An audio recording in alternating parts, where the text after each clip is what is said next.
नमस्कार दोस्तों, आप सभी का मेरे YouTube चैनल पर स्वागत है। आज बिजनेस मैथमेटिक्स में एक न्यू चैप्टर देखेंगे, मैट्रिक्स। मैट्रिक्स को हिंदी में आव्यूह कहा जाता है।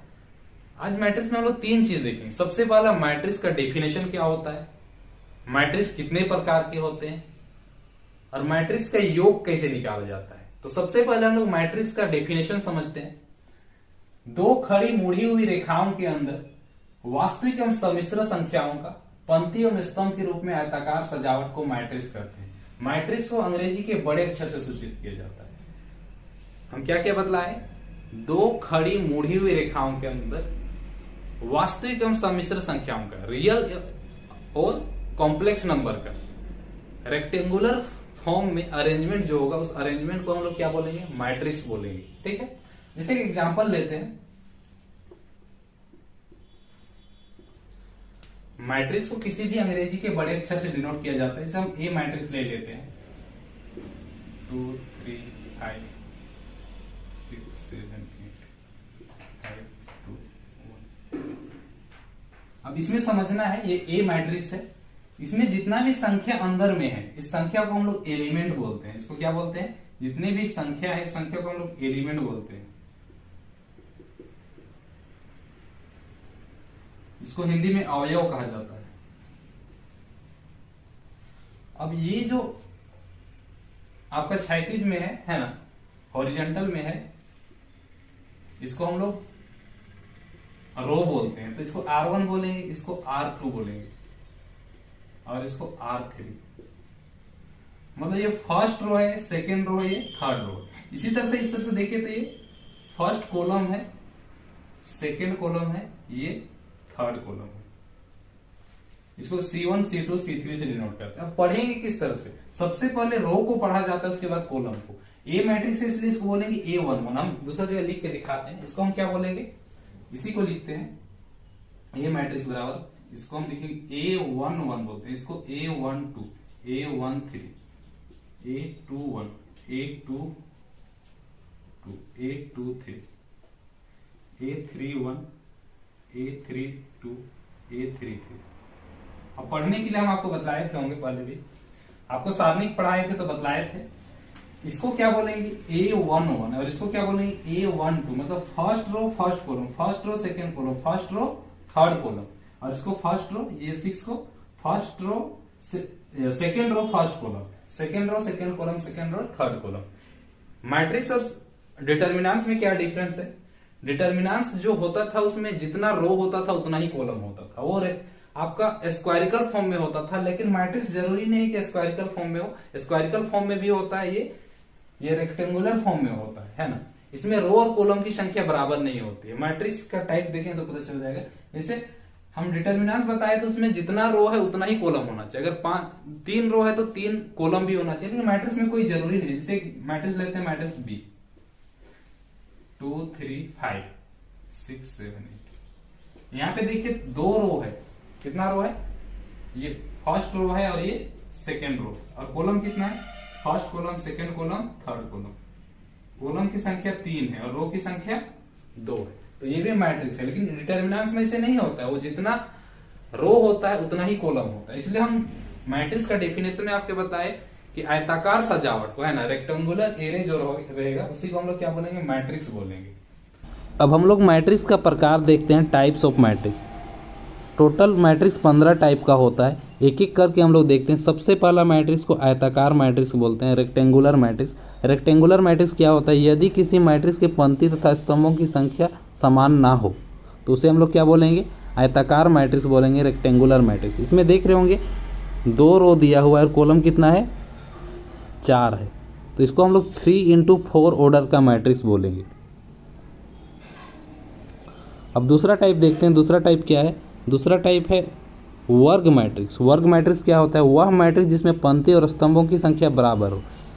यहाँ पे देख रहे हैं कि जितना रो है उतना ही कॉलम है। 3 रो है और 3 क्या है, कॉलम है। तो इसको 3x3 ऑर्डर का मैट्रिक्स कहा जाएगा। मैट्रिक्स का तीसरा प्रकार क्षैतिज मैट्रिक्स है। क्षैतिज मैट्रिक्स को इंग्लिश में हॉरिजॉन्टल मैट्रिक्स बोलते हैं। हॉरिजॉन्टल मैट्रिक्स क्या होता है, वह मैट्रिक्स जिसमें स्तंभों की संख्या पंक्तियों की संख्या से अधिक होती है। मतलब कॉलम अधिक होता है रो से, उसको हम लोग बोलते हैं हॉरिजेंटल मैट्रिक्स। यहाँ एक एग्जांपल दिया देखिए, यहाँ पे 2 आपका रो है और कॉलम कितना है 3 है, इसको क्या बोलेंगे, हॉरिजेंटल मैट्रिक्स बोलेंगे। अब चौथा प्रकार है मैट्रिक्स का, चौथा प्रकार ऊर्ध्वाधर मैट्रिक्स, या इसको वर्टिकल मैट्रिक्स बोलते हैं। क्या बोला जाता है, वर्टिकल मैट्रिक्स। वर्टिकल मैट्रिक्स क्या होता है, देखिए वह मैट्रिक्स जिसमें पंक्तियों की संख्या स्तंभों की संख्या से अधिक होती है। यहाँ पे पंक्ति अधिक होता है, मतलब रो अधिक होता है। यहाँ देख रहे हैं कितना रो है, 3 रो है, और कॉलम कितना है, 2 है, तो इसको हम लोग क्या बोलेंगे, वर्टिकल मैट्रिक्स। अब मैट्रिक्स का 5वां प्रकार है पंक्ति मैट्रिक्स, जिसको हम लोग रो मैट्रिक्स बोलते हैं। वह मैट्रिक्स जिसमें केवल एक ही पंक्ति हो, पंक्ति मैट्रिक्स कहलाता है। यहाँ देख रहे होंगे एक ही आपका रो दिया है केवल, तो इसको हम लोग क्या बोलेंगे, पंक्ति मैट्रिक्स बोलेंगे। अब 6 टाइप है इसका, स्तंभ matrix, column matrix. Column matrix क्या है, वह मैट्रिक्स जिसमें केवल एक स्तंभ हो, स्तंभ मैट्रिक्स कहलाता है। देखिए यहाँ पे एक कॉलम बस दिया है। इसी तरह से अगला टाइप है शून्य मैट्रिक्स या रिक्त मैट्रिक्स बोलते हैं, जीरो मैट्रिक्स, या इसको नल मैट्रिक्स। वह मैट्रिक्स जिसका प्रत्येक अवयव शून्य हो, शून्य मैट्रिक्स कहलाता है। यहाँ पे देखिए बी मैट्रिक्स दिया और इसका सारा एलिमेंट क्या है, 0 है, तो ये क्या है, जीरो मैट्रिक्स है, शून्य मैट्रिक्स है। अब मैट्रिक का 8वां प्रकार देखते हैं। 8वां प्रकार विकर्ण मैट्रिक्स है, डायगोनल मैट्रिक्स। डायगोनल मैट्रिक्स क्या होता है, वह मैट्रिक्स जिसमें मुख्य विकर्ण के अवयव कुछ भी हो, लेकिन मुख्य विकर्ण के अवयवों को छोड़कर शेष सभी अवयव शून्य हो, विकर्ण मैट्रिक्स कहलाता है। मतलब ऐसा मैट्रिक्स जिसमें सारा एलिमेंट 0 हो केवल डायगोनल में, जैसे यहाँ पे देख रहे हैं डायगोनल में आपका 0 नहीं है यहाँ पे, तो ये मैट्रिक्स क्या कहलाएगा, विकर्ण मैट्रिक्स कहलाएगा। अब अगला टाइप है आदिश मैट्रिक्स, जिसको कि स्केलर मैट्रिक्स कहते हैं। वह मैट्रिक्स वर्ग मैट्रिक्स जिसके मुख्य विकर्ण के सभी अवयव बराबर हो तथा अन्य सभी शून्य हो, आदिश मैट्रिक्स स्केलर मैट्रिक्स कहलाता है। यहाँ मैट्रिक्स ए दिया, देखिए सारा एलिमेंट आपका 0 है, लेकिन जो डायगोनल में है वो क्या है, 5 5 है। 5 5 के स्थान पे 4 4 भी रह सकता है, या 3 3 हो सकता है, मतलब बराबर होना चाहिए। अगर सभी बाकी एलिमेंट सब 0 हो और डायगोनल में जो हो वो केवल आपका बराबर हो, तो ऐसे मैट्रिक्स को हम लोग स्केलर मैट्रिक्स बोलते हैं। अब मैट्रिक्स का 10वां प्रकार देखिए, एकांक मैट्रिक्स, जिसको कि यूनिट मैट्रिक्स कहा जाता है। यूनिट मैट्रिक्स क्या होता है, यूनिट मैट्रिक्स जिसके मुख्य विकर्ण के सभी अवयव इकाई हो, अन्य सभी अवयव शून्य हो, एकांक मैट्रिक्स यूनिट मैट्रिक्स कहलाता है। इसमें जो डायगोनल में रहेगा, विकर्ण में रहेगा, वो इकाई अंक होना चाहिए, मतलब एक एक ही होना चाहिए, और बाकी सारा शून्य होना चाहिए, तो उसको हम लोग क्या बोलेंगे, यूनिट मैट्रिक्स बोलेंगे। यूनिट मैट्रिक्स को जैसे अगर 3 रो 3 कॉलम का है तो इसको I3 से डिनोट करेंगे, अगर 2 रो 2 कॉलम का है तो I2 लिखेंगे, है ना। मैट्रिक्स का अगला टाइप है त्रिभुजकार मैट्रिक्स, ट्रायंगुलर मैट्रिक्स। ये 2 प्रकार का होता है, निम्न त्रिभुजीय मैट्रिक्स और दूसरा होता है ऊपरी त्रिभुजीय मैट्रिक्स, लोअर ट्रायंगुलर मैट्रिक्स, और दूसरा क्या होता है, अपर ट्रायंगुलर मैट्रिक्स। किसको लोअर बोलेंगे, वह मैट्रिक्स जिसके मुख्य विकर्ण के ऊपर के सभी अवयव शून्य हो, निचली त्रिभुजकार मैट्रिक्स कहलाता है, लोअर ट्रायंगुलर मैट्रिक्स कहलाता है। यहाँ पे देखिए जो डायगोनल है, ये डायगोनल है, इससे ऊपर का सारा एलिमेंट क्या है, 0 है, ये भी 0 है, ये भी 0 है, ये भी 0, यहाँ पे भी देखिए 0 है, तो ऐसे वाला को हम लोग बोलेंगे लोअर ट्रायंगुलर मैट्रिक्स। अब अपर ट्रायंगुलर मैट्रिक्स क्या होता है, वह मैट्रिक्स जिसके मुख्य विकर्ण के नीचे के सभी अवयव शून्य हो, ऊपरी त्रिभुजकार मैट्रिक्स कहलाता है। यहाँ पे देखिए ये जो डायगोनल है, इस डायगोनल के विकर्ण के नीचे का सारा एलिमेंट क्या है, 0 है, यहाँ पे भी देखिए, तो इसको हम क्या बोलेंगे, अपर ट्रायंगुलर मैट्रिक्स। अब मैट्रिक्स का अगला टाइप है उप मैट्रिक्स, सब मैट्रिक्स। सब मैट्रिक्स इसको बोलेंगे, वह मैट्रिक्स जो किसी मैट्रिक्स ए के कुछ पंक्तियों और कुछ स्तंभों को हटाने से प्राप्त होता है, ए मैट्रिक्स का उप मैट्रिक्स कहलाएगा। देखिए यहाँ पे एक ए मैट्रिक्स दिया है, इसका ये वाला दूसरा कॉलम को पूरा हटा दिया है, तो और तीसरा रो और दूसरा कॉलम को हटाया और दूसरा रो को हटाया है, इसको हटा दिया है, तो ये मैट्रिक्स बन गया। जैसे एक एग्जांपल लेते हैं, यहाँ पे कोई मैट्रिक्स है 2 3 5 6 7 8, ये एक मैट्रिक्स है, ए मैट्रिक्स है। अब बी मैट्रिक्स, इसका उप मैट्रिक्स क्या होगा, जैसे हम इसमें का पहला कॉलम को हटा देते हैं, तो ये 3 7 6 8, ये जो मैट्रिक्स बनेगा ए का उप मैट्रिक्स कहलाएगा। समझ में आया। अब अगला मैट्रिक्स देखते हैं, बराबर मैट्रिक्स। बराबर मैट्रिक्स किसको बोलेंगे, इक्वल मैट्रिक्स, जिसमें रो की संख्या भी बराबर हो, कॉलम की संख्या भी बराबर हो, उसमें जो एलिमेंट हो वो भी बराबर हो। यहाँ देखिए ए मैट्रिक्स और बी मैट्रिक्स में 2 रो 2 कॉलम का है, और इसमें जो एलिमेंट है वो भी आपका बराबर है, तो ये बराबर मैट्रिक्स कहलाएगा, इक्वल मैट्रिक्स कहलाएगा। अभी तक हम लोग मैट्रिक्स का 13 प्रकार देख चुके हैं। 14 प्रकार है सममितिक मैट्रिक्स, सिमेट्रिक्स मैट्रिक्स, है ना।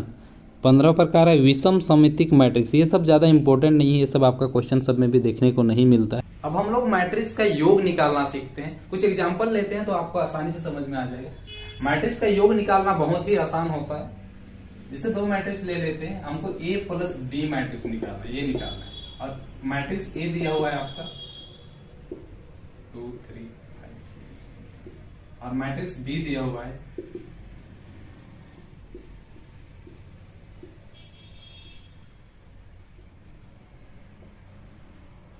आपको क्या निकालना है? A plus B matrix. A plus B matrix कैसे निकलेगा? A plus B matrix A को और B को जोड़ देंगे।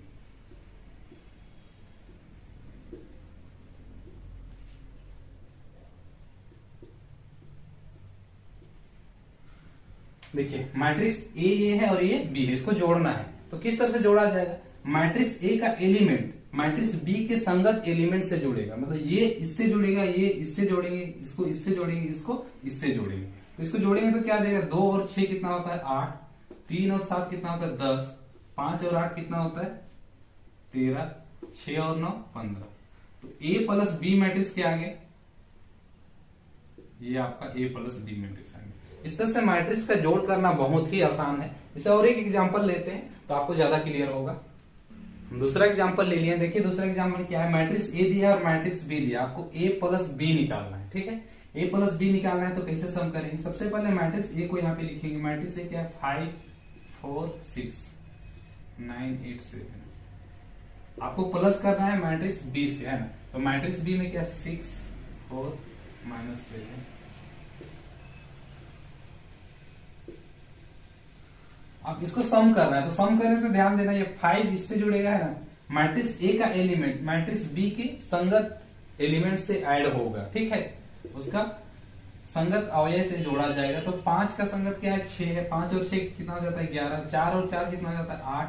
6 और 7 कितना होता है? यहाँ पे देखिए 6 प्लस में और ये किसमें है? माइनस में। तो ये -1 हो जाएगा। 9 और 9 कितना होगा? 18 हो जाएगा।